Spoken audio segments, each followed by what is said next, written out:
Wisconsin was who we thought they were, and we didn't let them off the hook. Gary, in the preview, I predicted they were in too bad of shape as a program to beat us.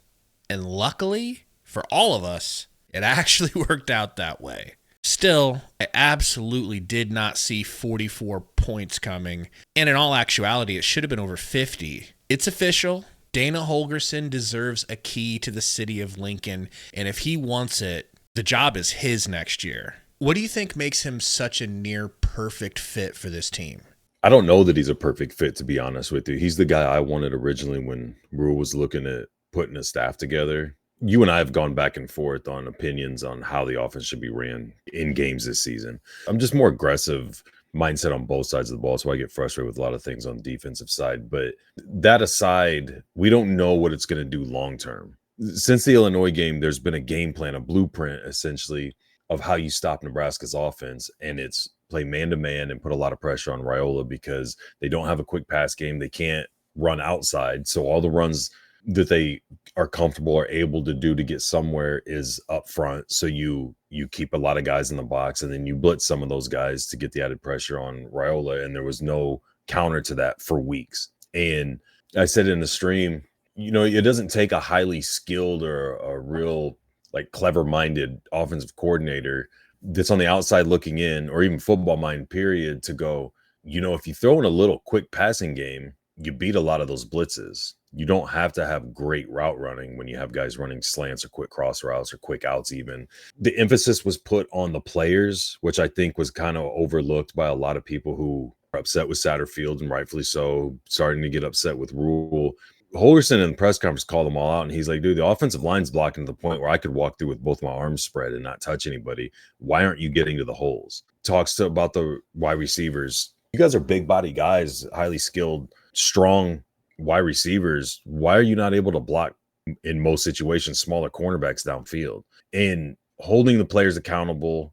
Now, I don't know what goes on in the locker room. I'm not saying none of the other coaches do, but also going outside and when guys are doing good things, he's going to call it out. When guys are doing bad things, he's going to call it out. He doesn't care. That could change the longer he's there and starts developing a relationship with guys. So, if you get to know a kid when he's a sophomore in high school and you recruit him all the way through and he comes in and you're coaching him every day, you build a relationship. You saw how emotional Rule's getting talking about like Ty Robinson and other centers like that he's been around since he's been there. That kind of skews the way you handle them, I think. I don't know if Holgerson's the type where that'll happen eventually, but right now, he doesn't have those ties. So it's easy to just go very bluntly, you suck at this, you suck at this, you suck at this. They all need work. You're great at this, you're great at this, you're great at this. This is what we're going to go with. I don't care what the long-term plan has been since everybody's been here of let's get a lead and then run the ball down teams' throats. He comes in and goes, you can't do that. You barely can get a lead on teams now that you're playing Big Ten competition, and you're not built to run the ball down teams' throats. You are built to do these other things. So we're going to do that. We're going to counter things that the defenses are getting away with doing to us all game long and make some adjustments. And then that'll free up some of the other things that we haven't been able to do well all season.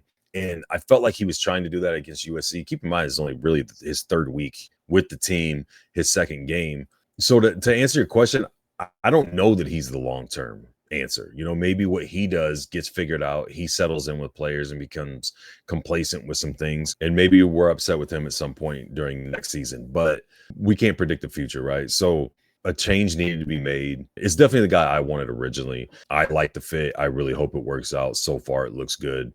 But again, is there going to be a trend that gets picked up at some point when it seems like things are rolling well? Is this a case of you played a Wisconsin team that's down and out? You had a lot more emphasis on that when we did our pregame video than I did, because I felt like Nebraska was also down and out and couldn't get out of their own way. Even I felt like Nebraska was the kind of team that a team like Wisconsin needed to play, and maybe it turns out it was the other way. Maybe it's a mixture of both. Maybe it is just that he's the guy and things are going to progressively go up from here because we got so many young guys on the team, especially Raiola. But there's no denying for the time being, it's a great fit. I am a little worried that I feel like the defense has been getting figured out and teams are like, okay, just throw on them. You know what I mean? They give those cushions underneath. And if they try to stop that in any way, shape, or form, go deep, especially if they're in man, they can't cover. the pressure from the front seven, mainly the front four, but the pressure takes too long to get to the quarterback. So there's time. As far as going forward, I don't feel as confident as I would if this was the defense we were seeing the first 4 weeks. But nonetheless, man, it feels like a good fit. Feels like things are on the right uptick at the most needed spot, which was the offense. I do want to shout out Dylan Raiola. He looked incredible. I do think that has a lot to do with Holgerson's influence on him. 44 points when we know it should have been more versus Wisconsin, where their strength was defense. It just feels right. Hit the like and tell us in the comments if you think Holgerson should be retained for next season.